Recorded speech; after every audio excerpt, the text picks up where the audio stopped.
একদিন প্রিয় নবী মোহাম্মদ সাল্লাল্লাহু আলহি ওয়াসাল্লাম হজরত ফাতেমা রাদিয়াল্লাহু তাআলা আনহাকে ডেকে বললেন, হে ফাতেমা, তুমি জানো কি মদিনায় এক কাঠুরিয়ার স্ত্রী থাকেন? বিস্তারিত ঘটনা শোনার আগে ভিডিওতে লাইক দিয়ে চ্যানেলটি সাবস্ক্রাইব করে রাখুন। তিনি এমন একটি বিশেষ আমল করেন যার কারণে তিনি তোমার পূর্বে জান্নাতে প্রবেশ করবেন। এই কথা শুনে ফাতেমা রাদিয়াল্লাহু তাআলা আনহা বিস্মিত হয়ে বললেন, আব্বাজান, এটা কেমন করে সম্ভব? আমি তো জান্নাতের সকল নারীদের সর্দারিনী। কেমন করে একজন সাধারণ নারী আমার পূর্বে জান্নাতে প্রবেশ করতে পারে? দয়া করে আমাকে সেই নারীর পরিচয় দিন। আমি নিজে গিয়ে দেখতে চাই তিনি কি এমন আমল করেন যা তাকে এত বড় মর্যাদা দিয়েছে। তখন নবী করিম সাল্লাল্লাহু আলাইহি ওয়াসাল্লাম বললেন, হে ফাতেমা, এখন তুমি বাড়ি ফিরে যাও। সময় হলে আমি তোমাকে তার পরিচয় জানিয়ে দেব। মা ফাতেমা রাদিয়াল্লাহু তাআলা আনহা নবীর নির্দেশ মেনে বাড়ি ফিরে এলেন। এরপর কিছুদিন কেটে গেল। এই সময়ের মধ্যে হজরত ফাতেমা রাদিয়াল্লাহু তাআলা আনহা অসুস্থ হয়ে পড়লেন। একদিকে তিনি অসুস্থ ছিলেন এবং এর পাশাপাশি তার বাড়িতে টানা ৩ দিন কোনো খাবারও ছিল না। খাদ্যের অভাব এবং দুর্বলতার কারণে তিনি বেশ অসহায় হয়ে পড়লেন। অন্যদিকে শেরেখোদা হজরত আলী রাদিয়াল্লাহু তাআলা আনহুর কাছেও তখন কোনো অর্থ ছিল না, যার মাধ্যমে তিনি খাবার কিনে আনতে পারতেন। ৩ দিন অতিবাহিত হবার পর হজরত ফাতেমা রাদিয়াল্লাহু তাআলা আনহা হজরত আলী রাদিয়াল্লাহু তাআলা আনহুর কাছে একটি পুরাতন কাপড় এনে বললেন, এই কাপড়টির কথা আপনার নিশ্চয় মনে আছে। আমাদের বিয়ের সময় আমার আব্বাজান রাসূলুল্লাহ সাল্লাল্লাহু আলাইহি ওয়াসাল্লাম এটি আমাকে হাদিয়া হিসেবে দিয়েছিলেন। এটি অত্যন্ত বরকতময় একটি কাপড়। যদিও আমার মন চায় না এটি বিক্রি করতে, তবে যেহেতু আমাদের ঘরে আজ ৩ দিন যাবৎ কোনো খাবার নেই, তাই এই অবস্থায় এটি বিক্রি করা ছাড়া আর কোনো উপায় নেই। আপনি এটিকে বাজারে নিয়ে যান এবং এর মূল্য দিয়ে কিছু খাবার কিনে আনুন। হজরত আলী রাদিয়াল্লাহু তাআলা আনহু কাপড়টি নিয়ে বাজারের উদ্দেশ্যে রওনা হলেন। বাজারে গিয়ে তিনি কাপড়টি বিক্রি করার জন্য অনেক ক্রেতাদের দেখালেন, কিন্তু এটি অনেক পুরনো হওয়ায় কেউ তা কিনতে রাজি হচ্ছিল না। এই অবস্থায় তিনি খুব হতাশ হয়ে পড়লেন। তখন তিনি আল্লাহ তাআলার দরবারে আরজি করে বললেন, হে রাব্বুল আলামিন, এই কাপড়টি এত পুরনো যে কোনো ক্রেতাই এটি নিতে আগ্রহী নয়। আমার প্রিয় স্ত্রী ফাতেমা এবং আমাদের সন্তানরা ৩ দিন ধরে না খেয়ে রয়েছে। হে পরওয়ারদিগার, যদি আজও আমি খাবার নিয়ে বাড়ি ফিরতে না পারি, তাহলে আজকেও তাদের না খেয়ে থাকতে হবে। আপনার দয়া ছাড়া কোনো কিছুই সম্ভব নয়। আপনি এমন কাউকে পাঠান যিনি এই কাপড়টি কিনে নিবেন। হজরত আলী রাদিয়াল্লাহু তাআলা আনহু এই দোয়া করার পরপরই একজন ব্যক্তি বাজারে উপস্থিত হয়ে তার দিকে এগিয়ে এসে জিজ্ঞেস করল, হে আলী, তুমি কি এই কাপড়টি বিক্রি করতে চাও? হজরত আলী রাদিয়াল্লাহু তাআলা আনহু বিনীতভাবে বললেন, হ্যাঁ, আমি এটি বিক্রয়ের জন্য এখানে এনেছি। তখন সে ব্যক্তি বলল, তাহলে বলো কত মূল্যে এটি বিক্রি করবে? শেরেখোদা হজরত আলী রাদিয়াল্লাহু তাআলা আনহু জানতেন কাপড়টি অত্যন্ত পুরনো এবং এর প্রকৃত মূল্য ১ বা ২ দিরহামের বেশি হবে না। তাই তিনি কোনো নির্দিষ্ট মূল্য উল্লেখ না করে বললেন, আপনার যা মনে হয় তাই দিন, আমি নিজে কোনো দাম নির্ধারণ করছি না। তখন সেই ক্রেতা বললেন, আমি ৬ দিরহামের বিনিময়ে এই কাপড়টি কিনতে চাই, তুমি কি রাজি? এই কথা শুনে হজরত আলী রাদিয়াল্লাহু তাআলা আনহু অত্যন্ত খুশি হয়ে গেলেন এবং তিনি বললেন, অবশ্যই, আপনি ৬ দিরহামে এটি কিনতে পারেন। এরপর সেই ব্যক্তি ৬ দিরহাম প্রদান করল এবং হজরত আলী রাদিয়াল্লাহু তাআলা আনহু তাকে কাপড়টি দিয়ে দিলেন। ওদিকে আল্লাহর ফেরেশতারা পরস্পরের মধ্যে একটি বিষয়ে কথা কাটাকাটি করছিল। একদল ফেরেশতা বলল, নবীজি সাল্লাল্লাহু আলাইহি ওয়াসাল্লামের সাহাবারা অত্যন্ত দানশীল। তারা সুখে দুঃখে সবসময় আল্লাহর পথে দান করেন। এই বক্তব্য শুনে আরেক দল ফেরেশতা আপত্তি জানিয়ে বলল, হ্যাঁ, সাহাবারা দান করেন এই কথা সত্য, তবে তারা সব সময় দান করেন না।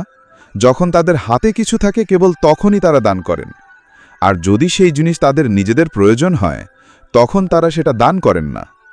ফেরেশতাদের এই মতবিরোধে আল্লাহ তাআলা বললেন, হে আমার ফেরেশতারা, তোমরা ঝগড়া করো না। এ বিষয়ে নিশ্চিত হতে তোমরা শেরেখোদা আলীর কাছে যাও। তিনি ৬ দিরহামে একটি কাপড় বিক্রি করেছেন এবং এই ৬ দিরহাম তার নিজ পরিবারের জন্য অত্যন্ত প্রয়োজন। তোমরা তার কাছে গিয়ে এই ৬ দিরহাম চেয়ে দেখো। তিনি যদি তা দান করেন তাহলে বুঝবে যে সাহাবারা প্রকৃত অর্থেই সর্বাবস্থায় দানশীল। আল্লাহ তাআলার নির্দেশ অনুযায়ী একজন ফেরেশতা ফকিরের বেশে হজরত আলী রাদিয়াল্লাহু তাআলা আনহুর কাছে উপস্থিত হলেন। সে সময় হজরত আলী রাদিয়াল্লাহু তাআলা আনহু ৬ দিরহাম নিয়ে পরিবারের জন্য খাবার কিনতে যাচ্ছিলেন। ফকির বেশে সে ফেরেশতা এসে করুণ স্বরে তাকে বললেন, হে আল্লাহর বান্দা, আমি বহুদিন না খেয়ে আছি, এতটাই দুর্বল হয়ে পড়েছি যে চলার শক্তিও হারিয়ে ফেলেছি। আল্লাহর ওয়াস্তে তোমার কাছে কিছু সাহায্য চাই। যদি তোমার কাছে কিছু অর্থ থাকে দয়া করে আমাকে তা দান করো, যেন আমি কিছু খাবার কিনে ক্ষুধা নিবারণ করতে পারি। ফকিরের কথাগুলো শোনার পর হযরত আলী রাদিয়াল্লাহু তাআলা আনহু গভীর চিন্তায় পড়ে গেলেন। তিনি মনে মনে ভাবলেন, হে আল্লাহ, আমার স্ত্রী এবং আমার সন্তানরা 3 দিন ধরে না খেয়ে রয়েছে। এই 6 দিরহামই তাদের জন্য খাবার কিনতে চেয়েছিলাম, কিন্তু এখন একজন অসহায় মানুষ আমার কাছে সাহায্য চাইছে। আমি কি করব? পরিবারের জন্য খাবার কিনব নাকি এই ফকিরকে দান করব? অবশেষে তিনি আল্লাহর প্রতি ভরসা রেখে সিদ্ধান্ত নিলেন, আল্লাহই উত্তম ব্যবস্থা করবেন। আমি এই 6 দিরহাম এই অসহায় বান্দার হাতে তুলে দিব। এরপর তিনি সেই 6 দিরহাম ফকিরকে দান করে দিলেন। দানের পর হযরত আলী রাদিয়াল্লাহু তাআলা আনহু চিন্তিত মনে পথ চলতে লাগলেন। তখনই এক ব্যক্তি একটি লাল ঘোড়া নিয়ে তার কাছে এলো এবং বলল, হে আলী, আপনি কি এই ঘোড়াটি কিনবেন? হযরত আলী রাদিয়াল্লাহু তাআলা আনহু অবাক হয়ে বললেন, ভাই, আমি কিভাবে এটি কিনব? আমার কাছে তো কোনো অর্থ নেই। তখন সেই ব্যক্তি বললেন, হে শেরে খোদা, চিন্তা করবেন না, আমি এই ঘোড়াটি আপনাকে বাকিতে বিক্রি করব। আপনি এটি নিয়ে ব্যবসা করুন, যখন লাভ করবেন তখন আমার অর্থ আমাকে পরিশোধ করবেন। হযরত আলী রাদিয়াল্লাহু তাআলা আনহু চিন্তা করলেন, যেহেতু ওই ব্যক্তি ঘোড়াটি বাকিতে বিক্রি করতে রাজি, তাই এটি গ্রহণে কোনো অসুবিধা নেই। তিনি লোকটিকে জিজ্ঞেস করলেন, তুমি এই ঘোড়াটির দাম কত চাও? লোকটি বলল, আমি 100 দিরহামের বিনিময়ে এটি বিক্রি করব। হযরত আলী রাদিয়াল্লাহু তাআলা আনহু ঘোড়াটি গ্রহণ করলেন এবং 100 দিরহামে বাকিতে তা কিনে নিলেন। এরপর তিনি ঘোড়াটি বিক্রি করার জন্য বাজারের দিকে রওনা হলেন। বাজারে পৌঁছানোর পর একজন ব্যক্তি তার কাছে এসে জিজ্ঞেস করল, হে শেরে খোদা, আপনি কি এই ঘোড়াটি বিক্রি করবেন? হযরত আলী রাদিয়াল্লাহু তাআলা আনহু বললেন, হ্যাঁ, আমি এটি বিক্রয়ের জন্য এখানে এনেছি। তখন সে ব্যক্তি বলল, আপনি কত দামে এটি বিক্রি করবেন? হযরত আলী বললেন, আপনি নিজেই বলুন যে আপনি কত দিরহামে এটি কিনতে চান। সে ব্যক্তি বলল, আমি এটি 160 দিরহামে কিনতে চাই। হযরত আলী রাদিয়াল্লাহু তাআলা আনহু ভাবলেন, আমি তো ঘোড়াটি 100 দিরহামে কিনেছি, আর এই ব্যক্তি 160 দিরহামে কিনতে চাইছে, এতে আমার 60 দিরহাম লাভ হচ্ছে। তাই তিনি খুশি মনে বললেন, ঠিক আছে, আমি এটি 160 দিরহামে আপনার কাছে বিক্রি করলাম। অতঃপর সেই ব্যক্তি 160 দিরহাম প্রদান করল এবং হযরত আলী রাদিয়াল্লাহু তাআলা আনহু তাকে কাপড়টি দিয়ে দিলেন। অতঃপর হযরত আলী রাদিয়াল্লাহু তাআলা আনহু যার কাছ থেকে ঘোড়াটি ক্রয় করেছিলেন তাকে গিয়ে তার 100 দিরহাম শোধ করলেন। এতে তার বাকি রইল 60 দিরহাম। এভাবে হযরত আলী রাদিয়াল্লাহু তাআলা আনহু আল্লাহর রাস্তায় দান করা 6 দিরহামের বদলে 10 গুণ বেশি অর্থ লাভ করলেন। আল্লাহ তাআলা তার প্রিয় বান্দার জন্য নিজের প্রতিশ্রুতি পূর্ণ করলেন যে তিনি দানকারীকে তার দানের চাইতেও 10 গুণ বেশি বৃদ্ধি করে ফিরিয়ে দিবেন। অতঃপর সেই 60 দিরহামের বিনিময়ে শেরে খোদা হযরত আলী রাদিয়াল্লাহু তাআলা আনহু প্রচুর পরিমাণ খাবার কিনে বাড়ি ফিরে এলেন। বাড়িতে পৌঁছানোর পর হযরত ফাতেমা রাদিয়াল্লাহু তাআলা আনহা অবাক হয়ে তাকে জিজ্ঞেস করলেন, হে আমার স্বামী, আমি আপনাকে যে কাপড়টি বিক্রি করতে বলেছিলাম তার মূল্য দিয়ে তো এত খাবার কেনা সম্ভব নয়। আপনি এত খাদ্য কিনতে কিভাবে সক্ষম হলেন?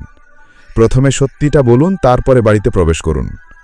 হযরত আলী রাদিয়াল্লাহু তাআলা আনহু শান্তস্বরে বললেন, ফাতেমা, আমাকে আগে বাড়িতে ঢুকতে দাও, তারপর সবকিছু পরিষ্কারভাবে বলবো। তবে হযরত ফাতেমা রাদিয়াল্লাহু তাআলা আনহা দৃঢ়ভাবে বললেন, না, আপনি আগে পুরো ঘটনা বলুন, তারপরে বাড়িতে প্রবেশ করুন। শেরে খোদা হযরত আলী রাদিয়াল্লাহু তাআলা আনহু তখন বললেন, ফাতেমা, তুমি তো ভালো করেই জানো যে আমি কখনো অবৈধ পথে অর্থ উপার্জন করি না। আল্লাহর নামে শপথ করে বলছি, এই অর্থ আমি সম্পূর্ণ বৈধভাবে উপার্জন করেছি, তাই এই নিয়ে তোমার কোনো সন্দেহ করার প্রয়োজন নেই। তবুও হযরত ফাতেমা রাদিয়াল্লাহু তাআলা আনহা এই কথায় পুরোপুরি সন্তুষ্ট হতে পারলেন না এবং সত্য ঘটনা শুনতে আগ্রহ প্রকাশ করলেন।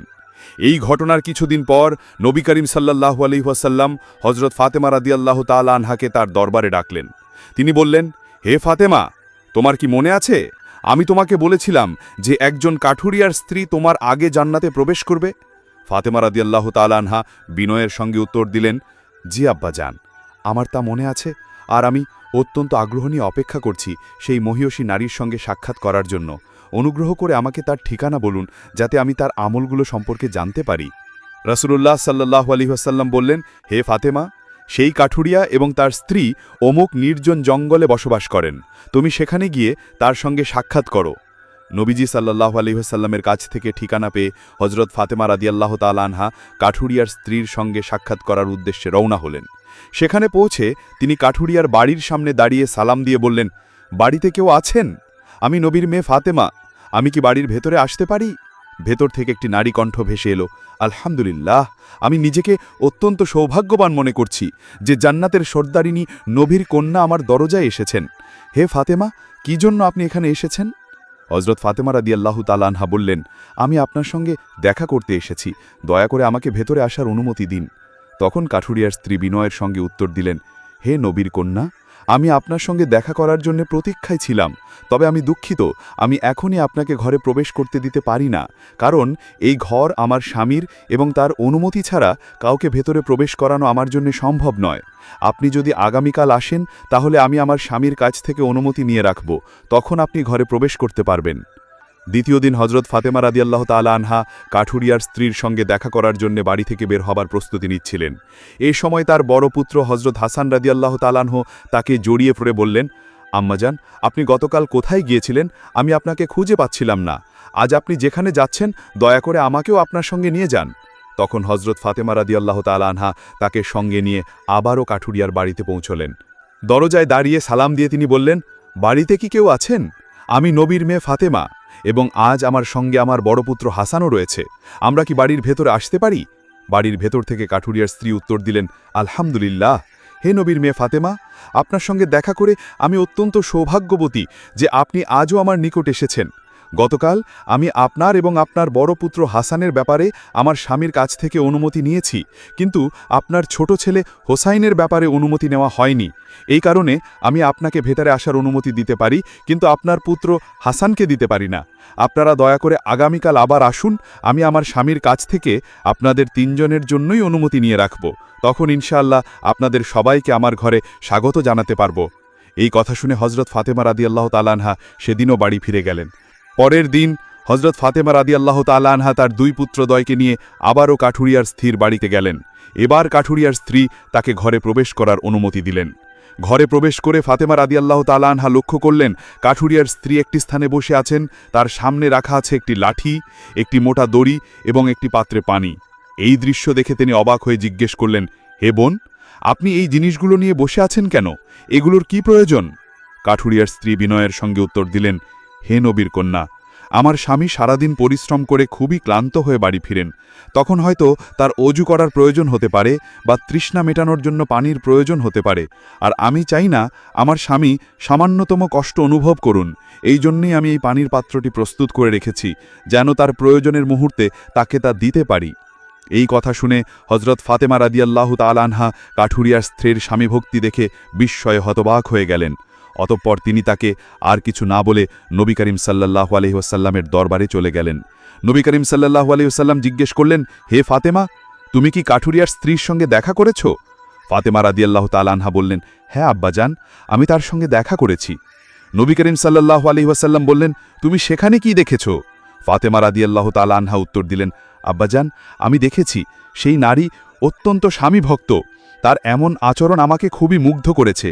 এই কথা শুনে নবী করিম সাল্লাল্লাহু আলাইহি ওয়াসাল্লাম বললেন, ফাতেমা, তার কাছ থেকে তোমার শেখার মতো অনেক কিছু রয়েছে। ফাতেমা রাদিয়াল্লাহু তাআলা আনহা বিনয়ের সঙ্গে জিজ্ঞেস করলেন, হে আমার আব্বাজান, আমি তার কাছ থেকে কি শিখতে পারি এবং কি এমন গুণ রয়েছে যার কারণে সে আমার আগে জান্নাতে প্রবেশ করবে? আপনি দয়া করে আমাকে এটি বুঝিয়ে বলুন। রাসূলুল্লাহ সাল্লাল্লাহু আলাইহি ওয়াসাল্লাম তখন হযরত ফাতেমা রাদিয়াল্লাহু তাআলা আনহাকে বললেন, হে ফাতেমা, শোনো, কিছুদিন আগে তুমি তোমার স্বামী আলীকে একটি পুরাতন কাপড় বিক্রি করতে দিয়েছিলে। আলী সেই কাপড় বিক্রি করে যে অর্থ নিয়ে এসেছিল তা দিয়ে তোমাদের জন্য বিপুল পরিমাণ খাদ্য কিনেছিলেন, কিন্তু তুমি সন্দেহ করেছিলে যে আলী সেই অর্থ সঠিক পথে উপার্জন করেছে কিনা। তুমি তাকে ঘরে প্রবেশ করতে দাওনি এবং বিভিন্ন প্রশ্ন করে তাকে কষ্ট দিয়েছিলে, অথচ তুমি জানো তোমার স্বামী আলী কোনোদিনও অবৈধ উপায়ে উপার্জন করে না। এরপর রাসূলুল্লাহ সাল্লাল্লাহু আলাইহি ওয়াসাল্লাম বললেন, ফাতেমা, যখন আলী সেই কাপড়টি বিক্রি করার জন্য বাজারে নিয়ে গিয়েছিল তখন কেউই সেটা কিনতে আগ্রহ দেখাচ্ছিল না। তখন আল্লাহ রাব্বুল আলামিন ফেরেশতা মিকাইলকে মানুষের রূপে পাঠালেন। মিকাইল সেই কাপড়টি আলীর কাছ থেকে 6 দিরহামের বিনিময়ে কিনে নিলেন। এরপর আল্লাহ তাআলার আরেক ফেরেশতা একজন গরিব মানুষের রূপে এসে আলীর কাছে সেই 6 দিরহাম ভিক্ষা চাইল। আলী নিঃসংকোচে সেই দিরহামগুলো আল্লাহর রাস্তায় দান করে দিল।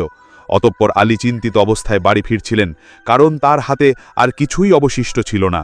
ঠিক সেই সময় ফেরিস্তা জিব্রাইল মানুষের রূপে একটি লাল ঘোড়া নিয়ে আলীর সামনে হাজির হন। তিনি আলীর কাছে ঘোড়াটি 100 দিরহামের বিনিময়ে বাকিতে বিক্রি করেন। আলী সেই ঘোড়াটি নিয়ে বাজারে যান। সেখানে ফেরিস্তা ইসরাফিল একজন ক্রেতার রূপে হাজির হয়ে আলীর কাছ থেকে সেই ঘোড়াটি 160 দিরহামের বিনিময়ে কিনে নেন। নবী করিম সাল্লাল্লাহু আলাইহি ওয়াসাল্লাম বললেন, এভাবে আল্লাহ তাআলা আলীর দানকৃত 6 দিরহামকে 10 গুণ বৃদ্ধি করে 60 দিরহাম বানিয়ে আলীর হাতে ফিরিয়ে দিলেন। সেই অর্থ দিয়েই আলী তোমাদের জন্য বিপুল পরিমাণ খাদ্য কিনে আনলেন। যেই কাপড়টি আলী বিক্রি করেছিলেন সেই কাপড়টিও আল্লাহ তাআলা জান্নাতে সংরক্ষণ করে রেখেছেন। আর যে ঘোড়াটি দিয়ে আলী ব্যবসা করেছিলেন সেই ঘোড়াটিও আল্লাহ তাআলা জান্নাতে সংরক্ষণ করে রেখেছেন। কিয়ামতের দিন যখন তুমি জান্নাতে প্রবেশ করবে তখন তুমি সেই ঘোড়ার পিঠে চড়ে থাকবে, আর সেই ঘোড়ার লাগাম হবে আলীর বিক্রি করা সেই কাপড়টি। আর জান্নাতে প্রবেশের সময় সেই লাগাম ধরে থাকবে সেই কাঠুরিয়ার স্ত্রী, কারণ তার স্বামীভক্তি ও আনুগত্যের কারণে আল্লাহ তাআলা তাকে এই মর্যাদা দান করেছেন। এই জন্যেই সে তোমার আগে জান্নাতে প্রবেশ করবে আর তুমি তার পরে জান্নাতে প্রবেশ করবে।